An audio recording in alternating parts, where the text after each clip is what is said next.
fuel for the fire that helps you get things done. But how do you top up your tank?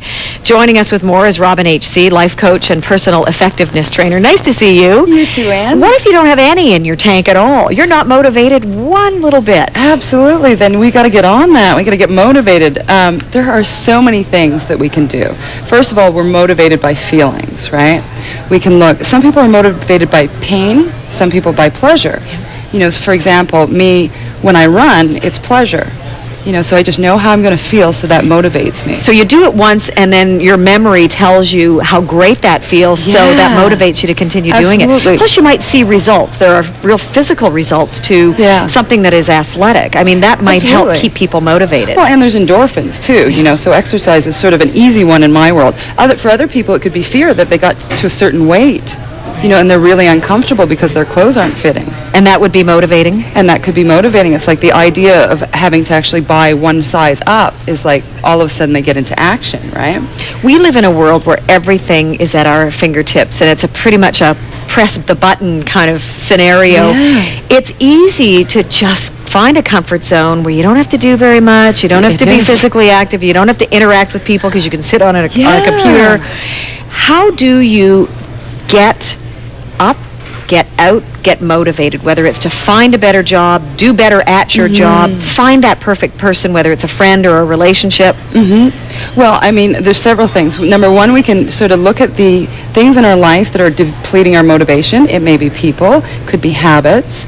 And that's one place to start, right? Look at your habits? Yeah, absolutely. Whether they're good or bad? Yeah, look at your habits. You know, for some people, there's so many things. Reading too much of the newspaper, or too many entertainment shows, that type of thing, where they just get sedentary, and they're watching other people live their dreams as opposed to being out there creating their own. Very true. A lot of reality television out there, and so it's pretty easy, again, to fall into that trap. You were telling me before we started this that the average Canadian only reads one book a year. One book a year. And watches 5 hours of television a day? That's correct. Which we don't mind here at CP2 for, but yeah, absolutely. It's saying that there are some habits that may need to be checked and checked into. Absolutely, and just looking into whether that works for you or not, you know. But yeah, if you were to read one personal development book a month, so that's 12 a year, and then that puts you in the top 1% of people who are taking on their lives in terms of personal development. And why wouldn't we take on our lives? You know, like, we're responsible for everything in our life and a result.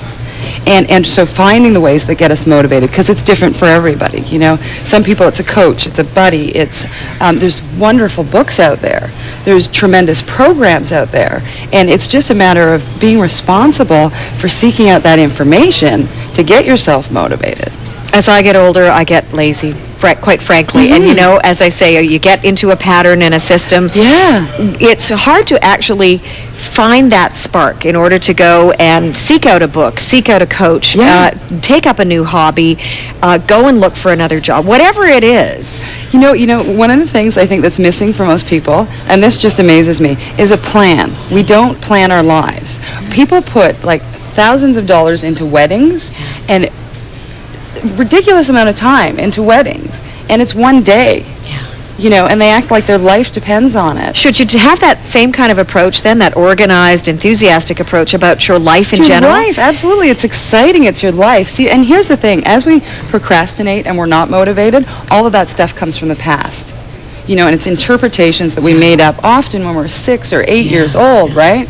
You know, so we're holding ourselves back from operating principles from the young child in ourselves. Could you actually do something as basic as get a piece of Bristol board and a magic marker and map out what you want to do for the months to come? It's beautiful. And certain goals and certain real expectations. Absolutely. There's so many ways you can put your goals together. That's one way. Like doing a collage. So you've got a visual, and the mind is very visual, right? So at least you're constantly looking at it. And you can also do like a business plan and have it detailed. And what that does is that when you get sort of down, you've got a reference to go to and say, okay, here's what and you just follow the instructions from that point. It can actually be that easy. I like that very much. Robin H.C., thank you very much for being here. Thanks. See you soon. BJ.